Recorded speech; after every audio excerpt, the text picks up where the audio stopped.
Amir is 10 and attends school in the Middle East. Instead of playing sports like the other boys, he prefers acting and writing poetry. Some of the boys laugh at him, telling him he's skinny and calling him a sissy. Things get worse when one of them picks on him. Soon, everyone is picking on him. Amir's teacher tells him it's a normal part of growing up. His father tells him to grow up and be a man. Around the world, 1 out of every 3 students is bullied by their peers. In many regions, physical bullying is the most common type of bullying, with 16% of bullied children saying they have been hit, kicked, shoved around, or locked in rooms. Far away, in Europe, 13-year-old Rani is experiencing a different kind of bullying. She recently moved there from Asia with her family. It feels as if her world has been turned upside down.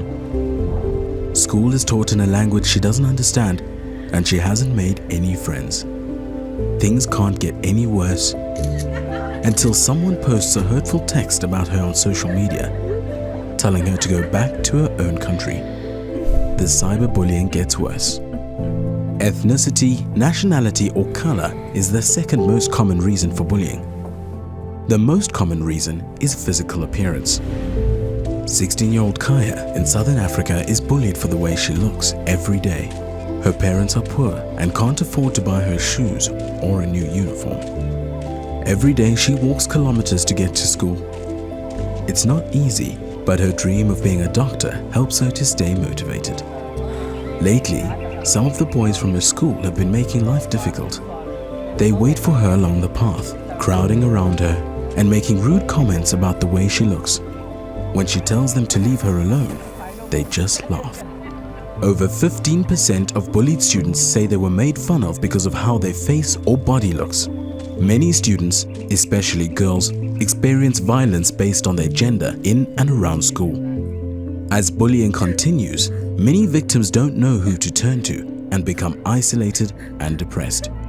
They find it difficult to concentrate during lessons and start missing classes or drop out of school altogether. 42% feel like an outsider at school.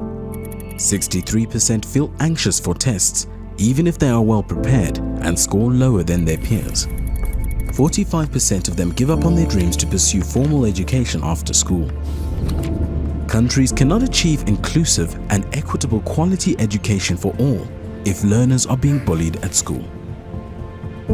There is a way to change this. We can stop bullying by adopting a whole education approach where teachers, principals, administrative staff, students and parents all play a role in promoting a safe and supportive school environment. We need to ensure that all students, whether they are bullied or see others being bullied, understand the nature and consequences of bullying and know how to report it and respond to it. Teachers and other school staff need to understand what bullying is and step in or act every time bullying happens.